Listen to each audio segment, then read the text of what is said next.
yang bukan manusia dan bukan anak manusia. Akan tetapi di luar dari mereka, ya seperti Kristen inilah contohnya, yang keluar dari kubur itu malah dituhankan gitu maksudku. Oh gitu. Iya.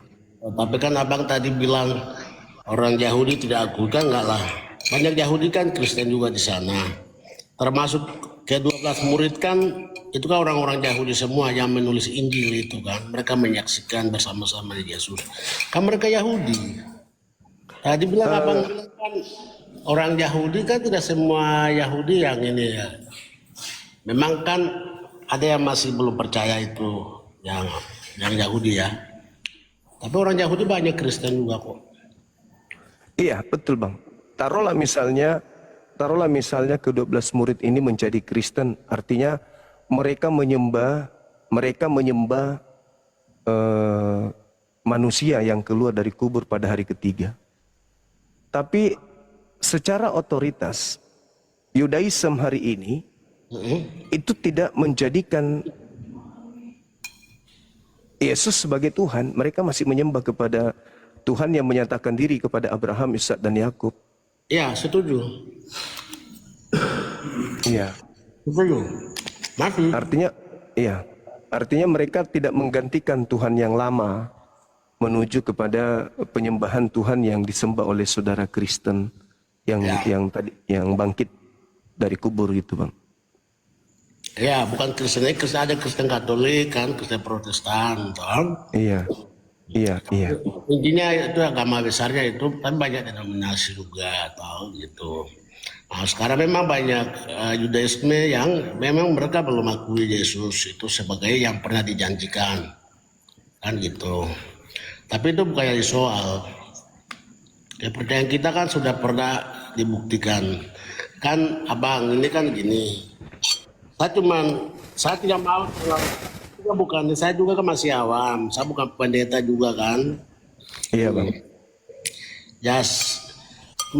Saya kan mau tanya ke abang menyangkut kan banyak sering-sering ikut dengarkan yang teman-teman Muslim. Saya bisa tanya nggak ya? Boleh. Boleh dari yang tadi. Boleh. Kan di Indonesia bahkan di dunia ini kan kitab orang Islam itu kan Al-Quran ya. Al-Quran. Kenapa Al-Quran itu cuman bahasanya Arab gitu? Baik. Sejawab ya Bang ya. Kenapa Al-Quran itu bahasanya tetap Arab? Karena Al-Quran itu diperuntukkan untuk seluruh umat manusia, Bangku. Tapi Itu bahasanya jawabannya. Iya, karena itu diperuntukkan untuk seluruh umat manusia. kan seluruh umat manusia bukan berbahasa Arab kan? Nah, tapi Al-Quran datang kepada mereka tanpa campur tangan bahasa lain. Al-Quran tetap muncul di tengah-tengah mereka, sisa mereka yang mengartikan sesuai dengan bahasa masing-masing. Itulah bukti bahwa Al-Quran itu diperuntukkan untuk seluruh makhluk, seluruh manusia. Sekarang yang ada di Indonesia ini, kalau itu dikatakan berasal dari Yesus, apa yang membuktikan kalau itu berasal dari Yesus? Toh yang sampai ke kita ini hanya bahasa Indonesia. Maksudnya begini Bang, kalau seluruh dunia bisa berbahasa berbeda-beda dengan suku, ras. Iya. Nah, untuk dipermudah untuk supaya dimengerti itu kan bisa diterjemahkan setiap suku bangsa kan itu. Iya. Betul. Al-Quran itu dilarang amat itu. Gimana kita mengerti, kita cuma baca, hafal, tapi nggak tahu artinya gitu. Bagaimana kita memahami kita punya Tuhan yang sebenarnya itu gimana? Sedangkan kita tidak mengerti apa yang kita hafal gitu. Oke. Sekarang begini abangku. Ini kitab suci Al-Quran. Saya kasih contoh ya. Saya orang Indonesia, saya bukan orang Arab. Ya. Saya bacalah misalnya Bismillahirrahmanirrahim.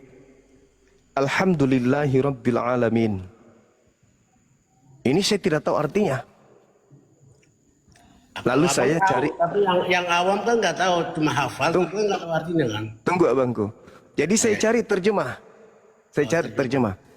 Dengan nama Allah yang maha pengasih lagi maha penyayang. Segala puji bagi Allah, Tuhan semesta alam. Bisa nggak saya ditipu oleh orang lain? Misalnya ada kepentingan orang lain untuk menerjemahkan Al-Quran ini dengan bukan sesuai dengan aslinya. Bisa nggak, Bang? Nggak bisa. Nggak bisa, karena ada aslinya. Karena ada aslinya, Bang. Nah sekarang kalau Abang ada yang rubah kitab suci Abang, apa yang jadikan rujukan? Sementara tak ada aslinya. Ya aslinya ya dirudukan. Ya, di mana aslinya bisa? Kan? Di mana aslinya bisa kita lihat bahwa itu betul-betul ucapan Kan Yesus? Pasti dari sumbernya ya. Iya, di mana itu, Bang? Ya, Bisa pasti kami di lihat. bahasa Ibrani atau Yunani. Kalau kita aslinya kan, Saya tahu. bukan saya tidak. Ya kan bukan. Di mana saya bisa lihat? Di mana saya lihat bahasa Ibraninya bahwa itu? Gimana abangku? Seakan-akan Nabi Muhammad begini, Bang. Seakan-akan taruhlah saya baginda Nabi Muhammad di 1400 tahun silam. Saya kasihlah sahabatku Al-Quran ini. Wahai sahabatku, Al-Quran ini jangan pernah kau rubah karena ini untuk seluruh umat manusia. Sampaikan ke seluruh penjuru bumi tanpa kau rubah. Biarkan mereka belajar. Asli, jangan kau rubah. Biarkan mereka belajar sesuai dengan bahasa mereka.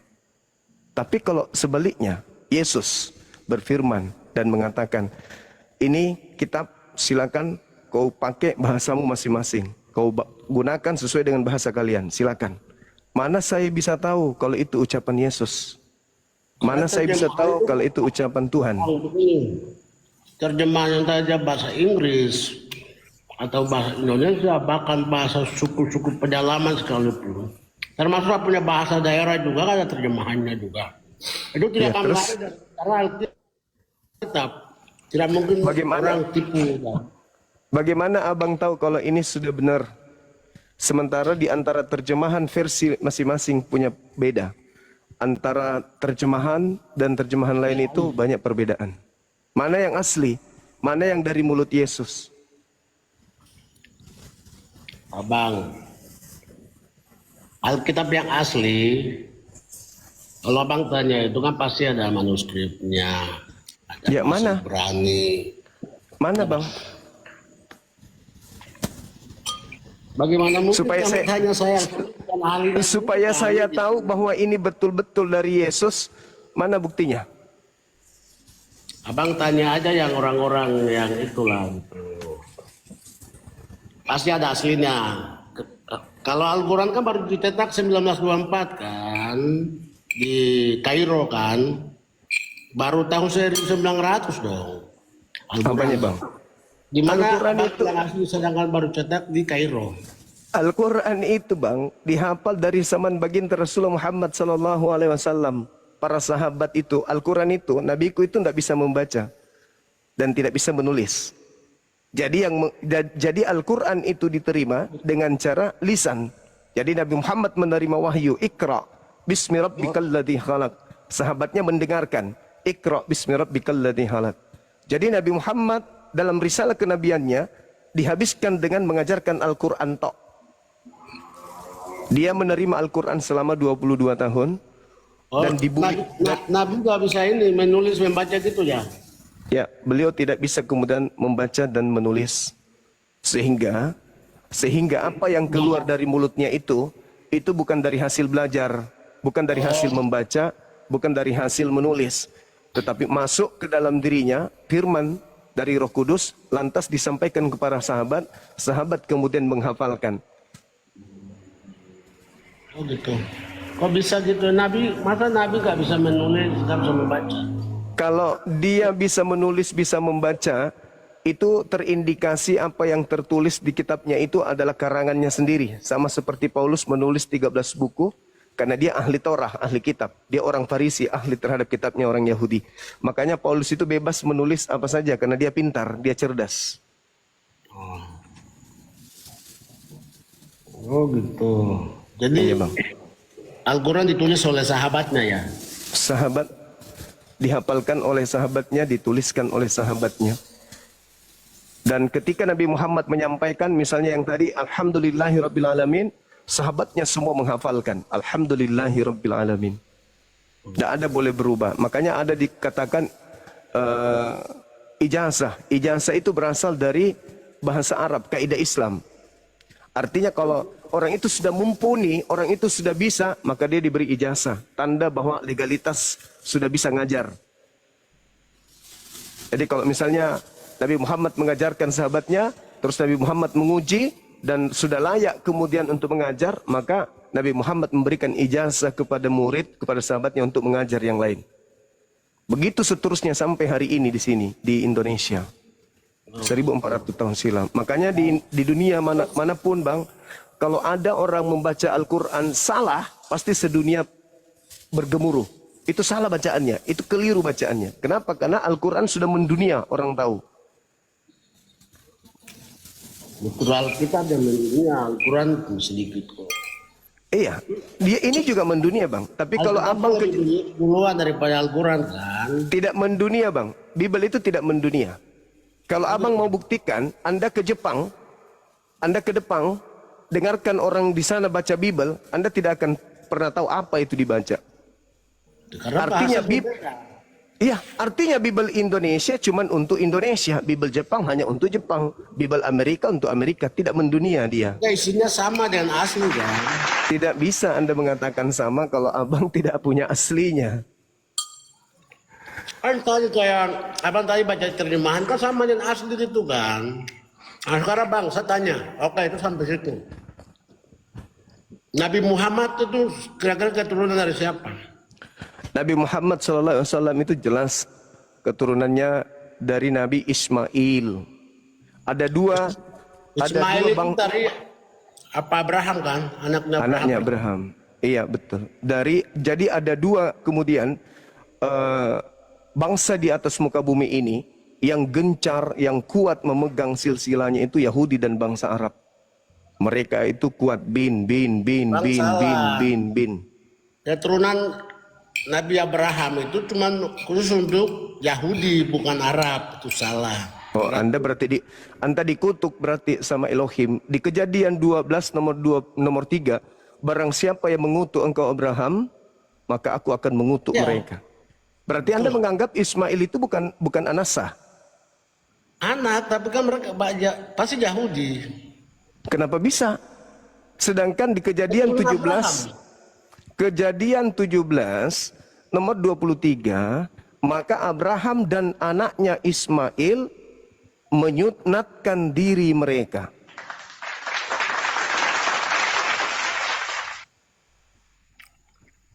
Gak bisa abang mengatakan Nabi siapa? Nabi Ismail bukan anaknya Nabi Abraham. Kenapa? Dia anaknya pertama. Namanya Agar kan? Iya, beliau adalah anak tunggalnya. Keturunan Abraham itu sampai ke Bani Israel itu, suku Israel kan? Tidak sampai ke Arab. Arab itu kan baru muncul di abad keberapa kan itu? Oh, tidak bisa, Bang. Tidak bisa bicara gitu, abangku, karena Nabi Muhammad itu punya silsilah sampai kepada Nabi Abraham alaihissalam. Bahkan silsilah orang Arab itu sampai ke Nabi Adam mereka masih hafal. Sama seperti orang Yahudi, tidak sama seperti kita. Ya, keturunan ketiga kita sudah lupa dengan keturunan kita, dengan orang tua kita yang di atasnya kita sudah nggak tahu. Karena kita orang Indonesia tidak kuat memegang garis silsilah. Kalau orang Yahudi dan orang Arab itu mereka kuat sekali memegang silsilah mereka. Karena mereka senantiasa ketika menyebut nama, mereka selalu mengikutkan bin gitu. Abang, tapi Siap. dari keturunan Adam sampai Nuh, Abraham, Ya. di Al-Quran itu kenapa nggak pernah menjelaskan secara detail? Oh, karena Al-Quran itu bukan buku sejarah, Bang. Al-Quran itu bukan hasil penyelidikan. Kalau buku yang hasil penyelidikan, dia harus selidiki siapa nama bapaknya, ini siapa, ini habis ini siapa, itu buku penyelidikan.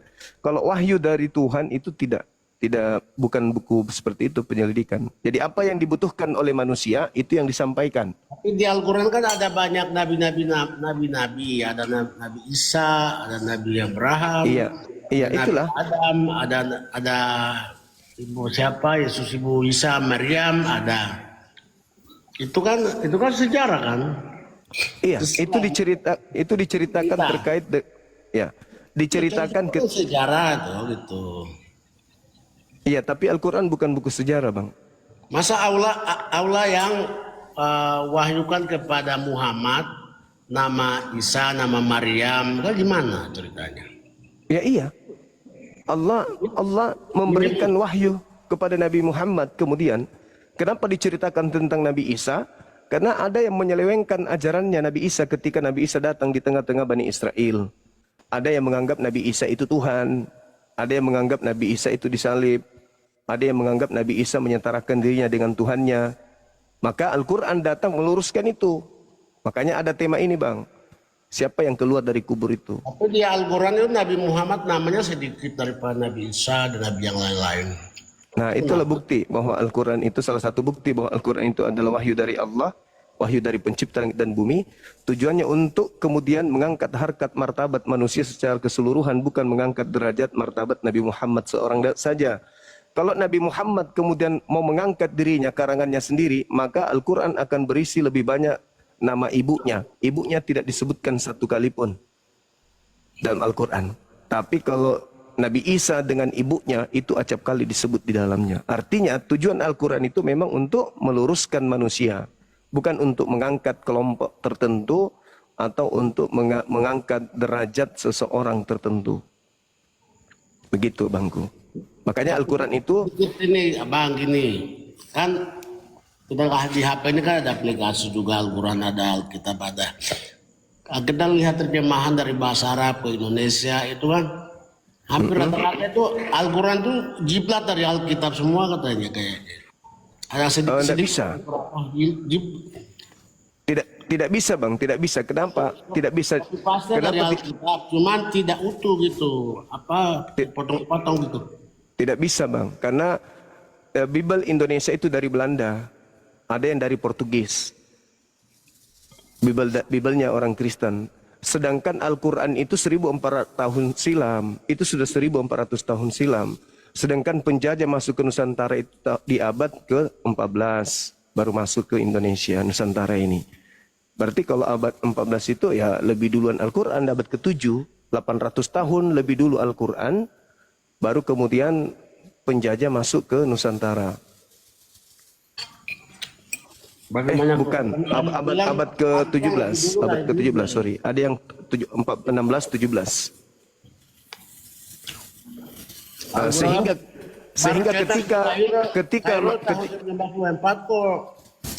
Sehingga ketika masuk Bible dalam bahasa Belanda ke Indonesia, maka ya dari bahasa Belanda diterjemahkan ke dalam bahasa Melayu. Bahasa Melayu banyak mengadopsi bahasa Quran, bahasa Arab. Berarti justru Bible yang mengambil banyak pengajaran dari Al-Quran. Seperti Alkitab ini. Seperti tulisan Alkitab ini. Ini ambil dari Al-Quran ini. Kata Alkitab ini bukan bahasa aslinya. Itu Bible sebenarnya, Alkitab itu bahasa Indonesia. Alkitab itu juga bukan bahasa Indonesia. Alkitab itu bahasa Arab. Bahasa Al-Quran itu. Iya, karena memang kan Indonesia kan, jadi terjemahan aja itu. Sebenarnya kan bukan, tidak. Belum pernah kita baca di sekolah-sekolah kita Alkitab Matematika, Alkitab IPS, Alkitab IPA, Alkitab Geografi. Kenapa? Selamanya buku IPA, buku IPS. Karena Alkitab itu bahasa Arab, bukan bahasa Indonesia.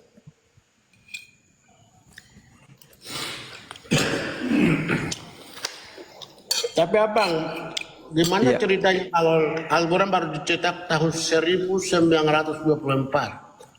Mungkin juga ada juga Al-Quran yang baru dicetak kemudian tahun 2014 ada juga. Dan mungkin ke depan Al-Quran juga baru dicetak nanti 2026. Seluruh versi Al-Quran itu dipersatukan, lalu kan dicetak secara nggak bisa. Nggak bisa. Itu cerita hoax dari orientalis barat terhadap Al-Quranul Karim. Al-Quran itu terjaga keasliannya. Tidak bisa kemudian ada yang mengotak-atik Al-Quran itu. Ya, tapi kalau mau dihembuskan Al-Quran itu begini, enggak. Coba aja sekarang dunia, ada yang membaca satu saja surah, satu saja ayat yang salah huruf, pasti dunia akan bergemuruh. Itu salah, itu keliru, itu tidak Karena benar. semua disepakati baru cetakan 1924 itu. Karena kan banyak versinya. Kok Al-Quran Dari bang versi? Informasi dari mana bang tahu banyak versi? Abang coba cek aja cetak Alkitab di tahun 1924. Nanti Siapa? pasti ada semua. Kenapa Di, dicetak Kairo itu kan? Kan dikumpul orang-orang itu baru cetakan. apanya dikumpul? Maksudnya kan Al-Quran kan banyak versi. Kok Al-Quran banyak versi? Ilmu dari mana itu? Sepakati Coba, kemudian coba, coba begini bang. Di Indonesia versinya, Alhamdulillahirrabbilalamin. Ada versi lain nggak di seluruh dunia dengan bacaan itu? versinya karena itu cetakan di Kairo itu kan. Dari itu bukan Ngomong apa? Ngomong apa bang ini? Tak ada Al-Quran itu beda versi. Tidak ada Al-Quran beda versi. Abang gimana ya? Kalau Abang coba kalau cek. Bible, Ada kalau HP apa situ bisa ketik aja. Cetak kalau Al-Quran. Bible, kalau Bible kalau Bible itu seluruh negara beda versi. Dalam satu negara itu berpuluh-puluh versi. Itu baru betul. Iya, maksudnya abang Itu lihat baru betul. tuh. Saya kan Kalau Al-Quran apakah saya Al-Quran tidak bohong? bisa. Tidak gitu kan Kalau abang bisa ketik. kalaupun misalnya bang seluruh dunia itu Al-Quran itu beda versi misalnya, Al-Quran tidak bisa dipalsukan. Kemudian dia akan kembali ke aslinya. Kenapa? Karena Al-Quran itu dihafal. Penghafal Al-Quran di dunia ini jutaan. Setiap tahun ada kemudian Olimpiade Quran. Ada lomba Quran, ada lomba hafal Quran. Jadi kalau ada salah-salah pasti sudah ditegur dan itu pasti akan mendunia hebohnya. Tapi kan itu hanya dihembuskan dari orientalis barat Al-Quran itu, tapi mereka nggak bisa buktikan. Oh, itu orientasi barat ya, Kairo itu ya. Yes, bukan. Kairo bukan. Di Kairo itu abangku, itu ditemukan Al-Quran yang disinyalir berusia abad ke-7. Oh, Itu menandakan bahwa Al-Quran itu memang ada dari abad ke-7. Kalau Bible tidak tahu abad keberapa ada Bible itu, kita nggak ngerti kapan Al-Quran Bible itu ada karena masing-masing negara punya versi sendiri. Kalau abang ke Amerika, abang bingung di sana masuk ke gereja apa dibilang orang ini di atas. Amerika pasti bahasa Inggris sama kan? Ya itu dia. Artinya sama. Ya kalau bahasa Inggris artinya sama menurut Anda, tapi buktinya KJP dengan bahasa Indonesia itu banyak pertentangan. Bukan Cuma pertentangan arti, Indonesia yang tapi pertentangan karena mungkin KBI salah terjemahan atau apa. Tapi kalau nah itu versi dia. aslinya sama Bibelnya. Ya itu pengakuan. Tapi saya sendiri sering membuktikan adanya data-data yang tidak berkesesuaian. Begitu juga dengan pendeta Yonatan Purnomo juga mengatakan ada 6.000 lebih data di dalam Bible itu yang salah kata Ya, dia. salah terjemahan. Namanya kan bisa saja Pak. Itu kan Tapi meskipun Kementerian meskipun Agama toh. meskipun kemudian asli dalam bahasa Yunani, Yesus tidak berbahasa Yunani, Bang. Kan aslinya bahasa Yunani Bible itu, tapi Yesus sayangnya mau Masih mengajarkan. berani. Nah, sementara asli dari kitab Anda itu Perjanjian Baru itu bahasa Yunani, kan tidak nyambung. Abang tahu Yunani berani nggak? Alhamdulillah saya paham sedikit-sedikit, Abang. Yo, abang nggak bisa kembali ke tahun 2000 tahun yang silam sana.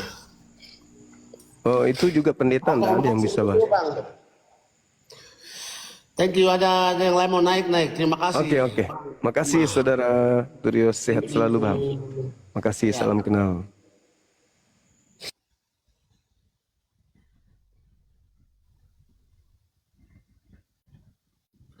Oke, teman-teman sekalian.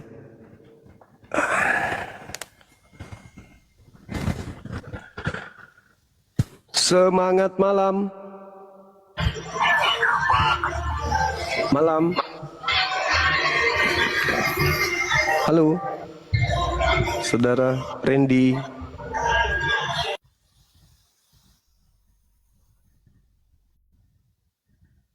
Silakan saudara non-muslim naik, kita diskusi tentang tema ini. Tema ini perlu untuk dikaji ya. Supaya yang awam bisa paham yang keluar dari kubur itu siapa gitu.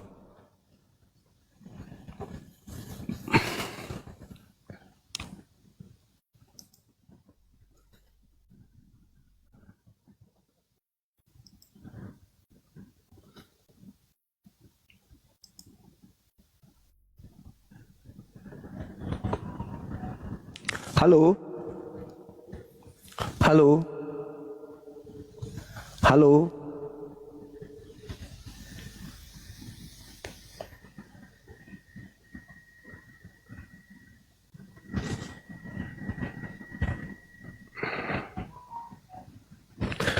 Halo Saudara Toms, selamat malam.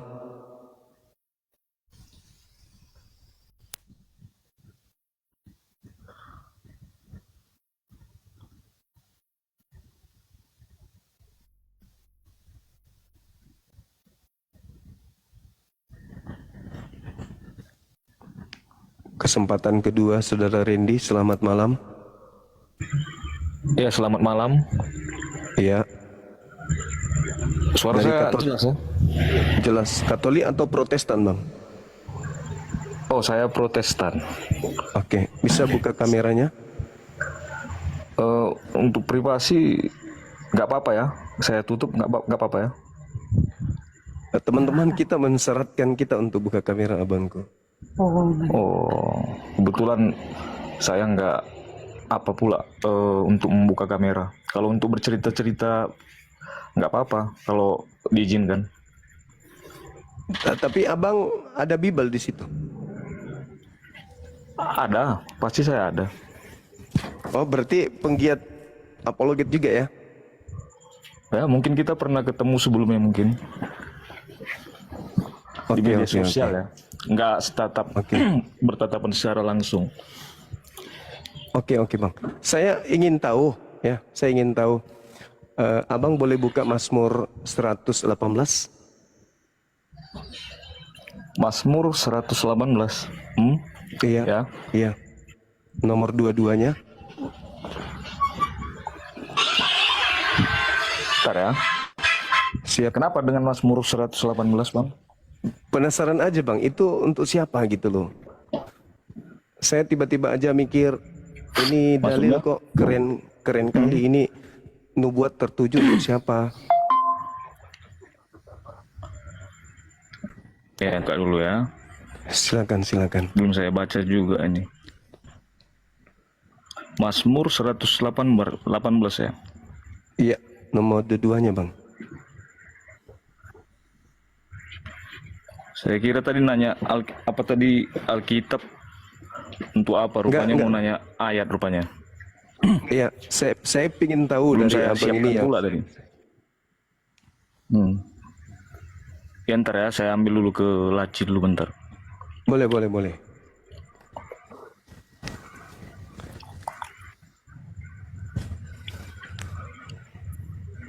Oke, Mazmur 118 ya. Siap. Mazmur 118 ayat. Dua-dua.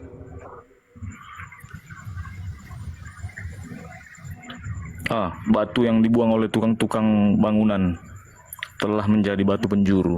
Lalu? Itu untuk siapa abangku?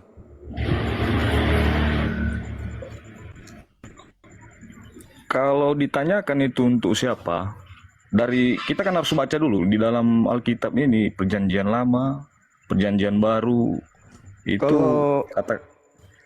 Iya. Kalau di Perjanjian Baru di Kisah Rasul 14 Iya, saya tahu maksud Kisah Rasul abang itu kemana 4, saya tahu. nomor 11. Iya, saya tahu. Maksudnya kan itu kan kalau sama kami itu kan ke Petrus itu kan. Bukan. Yesus Bang, disebut namanya di situ. Terus masalahnya ini tentang ayat ini apa yang mau ditanyakan itu untuk apa masalah? Di dalam Kisah Para Rasul 4 nomor 11, Yesus adalah batu yang dibuang oleh tukang-tukang bangunan, yaitu kamu sendiri yang telah menjadi batu penjuru. Itu kan bahasa kiasan. Iya, bukan masalah batunya. Artinya yang di Mazmur 118 tadi itu nubuat untuk Yesus ya Bang ya? Terus?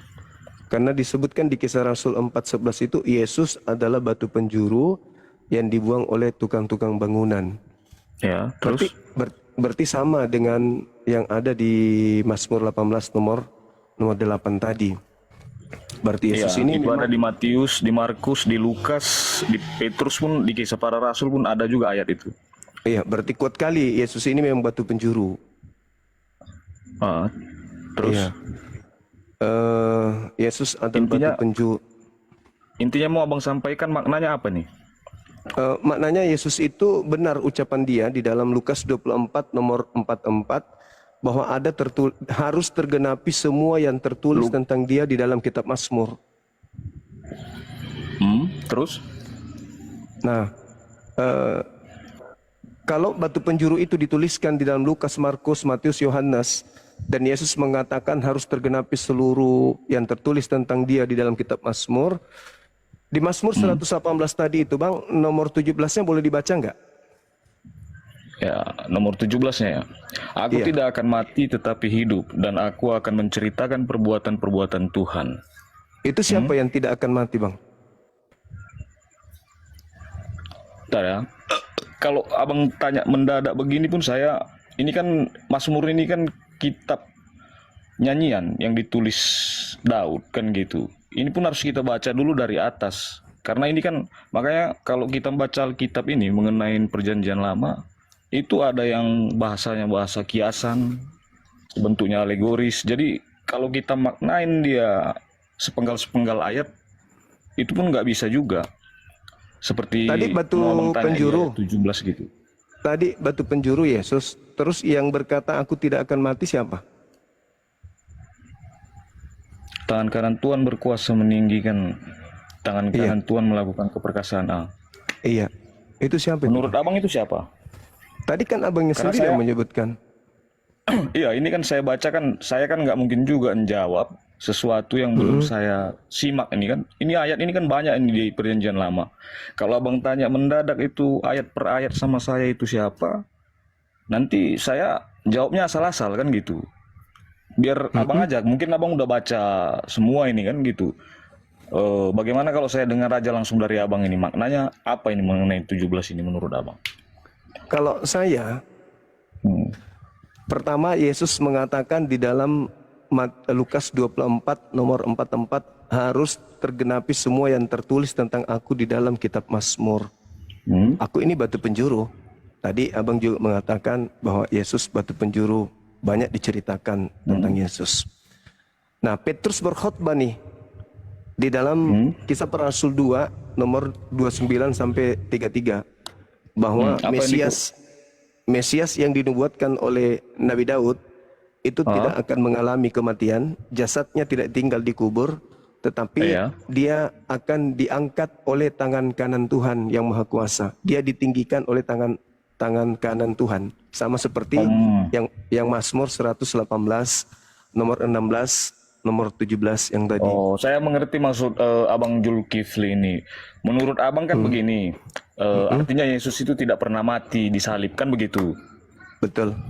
Iya kan, intinya kan di situ dia kan, menurut arti di sini. Tetapi kan di sini kan dikatakan aku tidak akan mati, tetapi hidup, kan begitu? Iya. Kan dia hidup. Tidak akan mati artinya mati Bang atau tidak? Yesusnya, kalau Yesus secara daging dia mati. Karena begini, kalau mengenai berarti nubuatan Mazmur 118 ini untuk siapa? Mazmur 118 ayat 17. Yang Abang bilang tadi kan. Siap. Aku tidak akan mati tapi hidup, dan aku akan menceritakan perbuatan-perbuatan Tuhan. Iya. Ya, iya, dia hidup. Dan tidak akan mati kan Bang? Petrus mengatakan Daud berbicara dia tidak akan mati. Yesus mengatakan dia tidak akan mati. Yohanes 10, 17, 18. Yesus berkata akan digenapi semua yang tertulis tentang aku di Mazmur. Jadi ketika diceritakan Yesus itu batu penjuru, berarti Yesus ini tidak akan mati. Berarti betullah Petrus berkhutbah, jasadnya tidak mengalami kematian, tetapi dia lantas langsung diangkat oleh tangan kanan Elohim. Makanya pada saat kejadian penyaliban, sebelum ada penangkapan, Yesus berdoa kepada Tuhan dalam Lukas 22, 43 dan 44, Bapa, kepadamu aku serahkan. Biarlah cawan ini berlalu, tapi bukan atas kehendakku, tapi atas kehendakmu. Maka malaikat datang menampakkan diri, memberikan kekuatan kepada Yesus. Jadi malaikat ini seperti yang dinubuatkan oleh Nabi Daud, tangan kanan Elohim adalah malaikat yang datang kemudian meninggikan Yesus. Di Mazmur 118, 16, di situ tangan kanan Elohim meninggikan orang yang mengatakan, aku tidak akan mati, dan itu adalah batu penjuru, dan batu penjuru itu adalah Yesus itu sendiri. Ya, kalau mengenai tentang yang dikatakan sini aku tidak akan mati, betul, dia kan memang Tuhan, jadi dia memang tidak mati. Jadi yang keluar dari kubur siapa, Bang? Jasadnya, dagingnya. Gimana ceritanya ya? Di Begini, surat Roma, persepsi mati itu kan kehilangan daging, kan itu dia. Kita tidak bernapas lagi, kan demikian. tapi Daud merumuskan, menubuatkan dan merumuskan bahwa jasadnya tidak mengalami kematian. Berarti jasadnya pun tidak mati. Ini gimana, Bang? Ini kan Mazmur ini kan nyanyi puji-pujian ini, Bang, ya. Begitu ya. Dan itu harus tergenapi karena itu untuk Yesus. Mengenai nubuatan itu kan seperti yang Abang bilang, ada orang-orang Kristen juga yang mengatakan ada 300 sekian nubuatan. Kan itu yang mereka katakan, yang dikatakan Yesus kan segala nubuatan yang tentang aku itu harus tergenapi, kan demikian. Iya. Kan bukan berarti juga ini kepada Yesus juga ini nubuatan ini gitu, Bang. Yesus sendiri yang mengatakan itu, abangku. Harus tergenapi semua yang tertulis tentang aku di Mazmur. Dan Maksud saya kan gini, batu penjuru kita kan itu nggak tahu Yesus. juga apa yang dimaksud Yesus itu, kan kita nggak tahu juga kan, Bang, tentang nubuatan yang mana ini yang dia katakan. Sementara ini kan persepsi kita yang menyatakan ini nubuatan itu kan kita Abang atau orang-orang Kristen sebelumnya. Nah, mengenai hal ini kan tulisan Daud, kan demikian. Abangku, Kisah Para Rasul 4:11 boleh Anda baca? Kisah Para Rasul 11 ayat 4. Kisah Rasul 4 nomor 11. Ya. Oke. Bisa dibaca? Yesus adalah batu yang dibuang oleh tukang-tukang bangunan, yaitu kamu sendiri. Namun ia telah menjadi batu penjuru. Jadi yang tadi yang di Mazmur bersinambungan itu dengan ayat Mazmur tadi kan? Nah, ya berarti yang tidak akan mati siapa? Ya Yesus, memang Yesus tidak mati. Oke, baik. Baik abangku, teman-teman yang di bawah minta buka kamera gitu. Kita ajak naik teman-teman yang bisa buka kamera ya. Boleh Bang ya? Oh, iya. Oke, sip. Makasih Bang.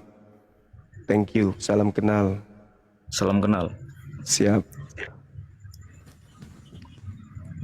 Oh, satu lagi lah ya. Boleh. Silakan.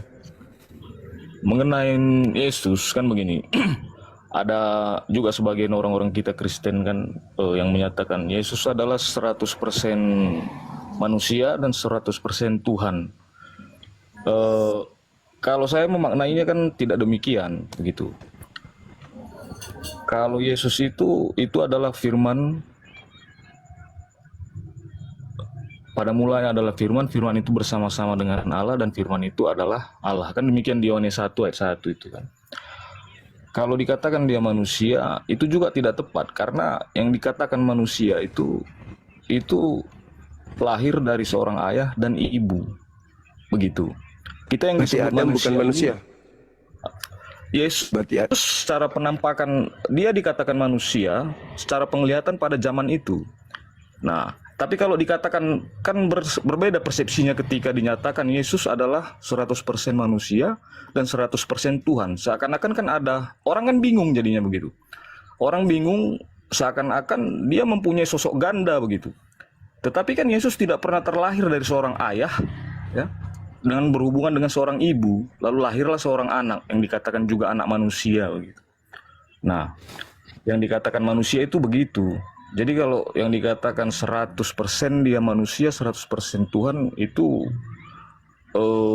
suatu makna yang apa namanya membingungkan orang begitu. Jadi banyak sekali pertanyaan-pertanyaan, kok bisa Tuhan jadi manusia gitu. Nah, jadi Kristus itu dia tidak lahir dari seorang ayah dan seorang ibu. Kita yang dinamakan manusia itu yang berhubungan dengan laki-laki dan perempuan. Begitulah yang dinamakan manusia. Nah, itu aja yang mau saya sampaikan kepada rekan-rekan orang-orang kita Kristen. Mungkin selanjutnya bisa dicerna makna tentang apa yang saya katakan ini. Gitu. Oke Bang, oke. Thank you Bang. Kasih Terima Bang ya. kasih atas waktunya Bang ya. Siap. Sama-sama Bang Randy. Salam kenal. Iya. Oke, Dani Lombanturon bisa buka kameranya Bang? Nggak bisa ya? Oke, kita turunin. Saudara Strongman bisa buka kamera? Selamat malam. Halo?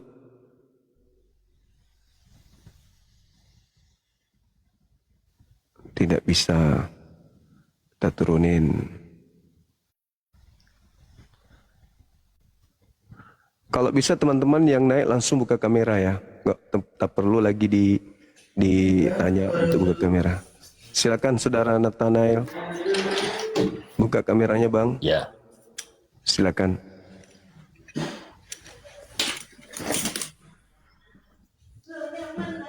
selamat malam. Malam.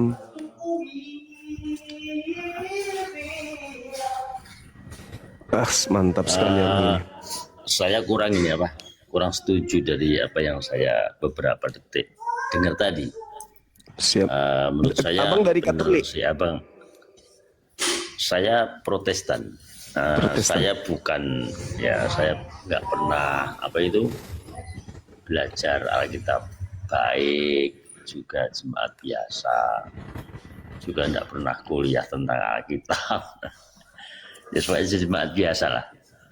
Cuman yang jadi ganjaran saya gini tadi kan dibicarakan gini, bener yang di Mazmur tadi, nubuatan untuk Yesus, saya setuju. Lalu diulang oleh Yesus sendiri dalam Matius, Markus, sampai disampaikan oleh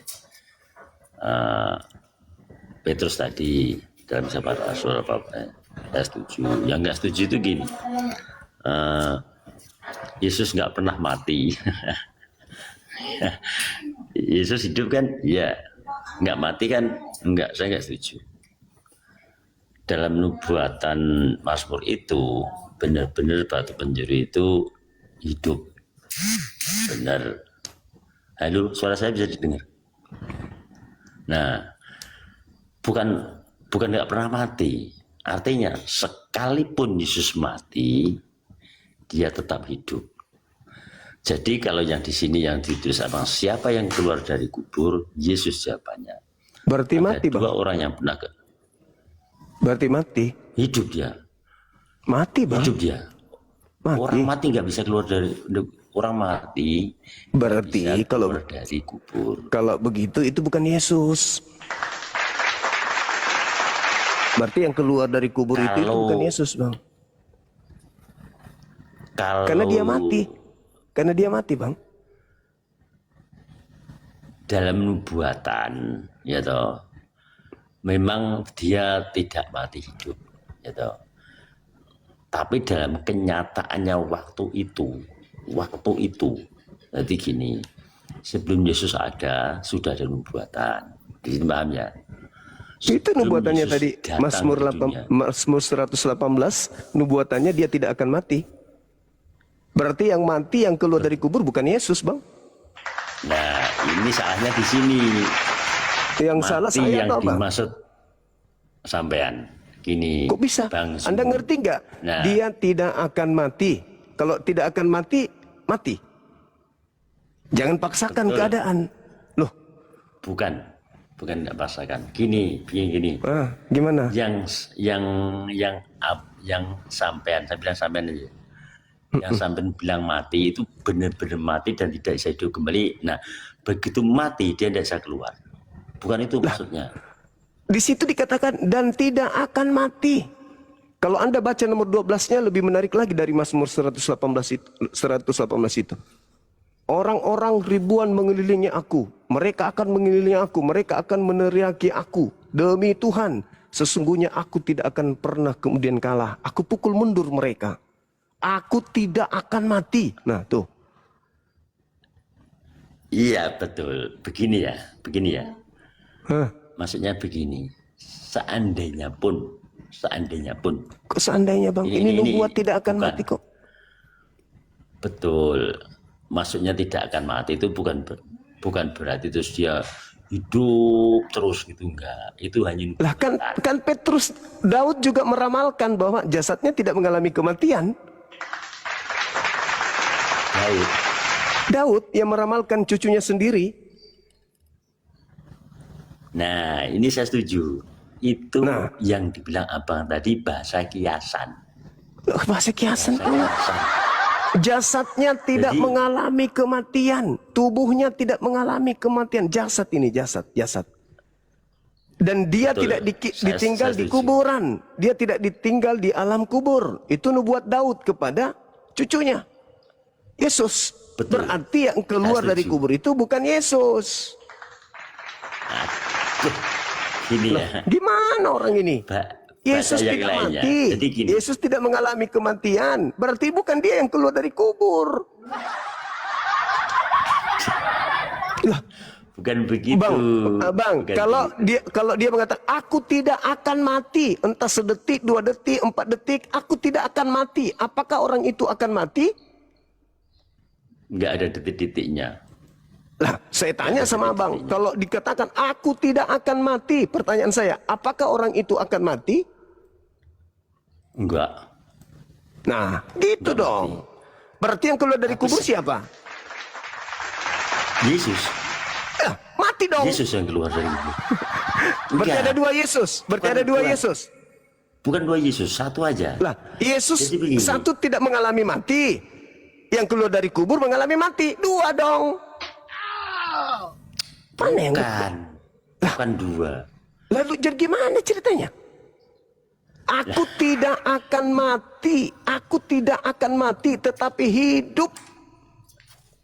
Betul. Lah, Betul. jadi yang keluar Sampai dari saya kubur setuju. siapa? Yang keluar dari kubur Yesus. siapa, Bang?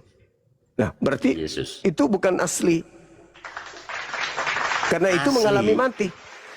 Roma 14 nomor 9, untuk itulah Yesus mati agar ia dibangkitkan oleh Tuhan untuk menjadi Tuhan. Baru menjadi Tuhan setelah dia mati. Nah, itu sebenarnya sampean sudah paham. Nah, berarti Di situ itu bukan sampai sudah Yesus. Itu bukan Yesus karena dia mati. Loh, Aduh. gimana sih? Yang Anda sembah itu adalah Tuhan Anda. Yesusnya tidak mati. Tuhan Anda itulah yang kemudian dikatakan oleh Yesus, penguasa dunia akan dilemparkan keluar dari kubur. Itulah penguasa dunia. Siapa penguasa dunia, Bang? Menurut Yesus. Maksudnya Yesus sendiri. Penguasa dunia itu iblis. Wah, Begini, bahaya, Bang. begini ya. Bahaya, Bang, ini Begini, begini pada ya. belajar dia ini. Begini, ya, makanya kan saya bilang gini, saya ini bukan ahli Alkitab, bukan, saya cuma sebenarnya. Jadi gini loh. Jadi gini. Iya. Kan di sana pernah dicatat begini.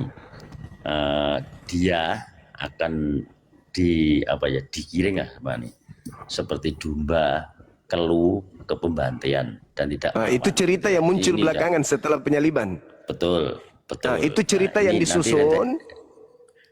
Itu cerita yang disusun. Nah, disusun oleh orang-orang yang menggiring bahwa yang disalib itu Yesus.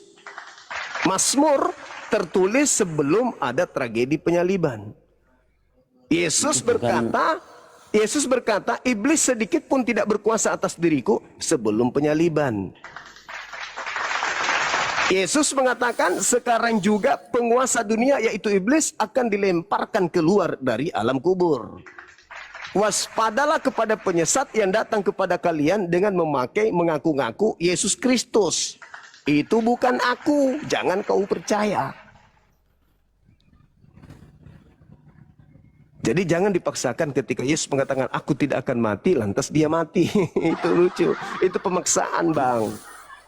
Bukan pemaksaan, itu Yesus mengatakan aku ketidakpahaman. tidak akan mati. Aku tidak akan mati.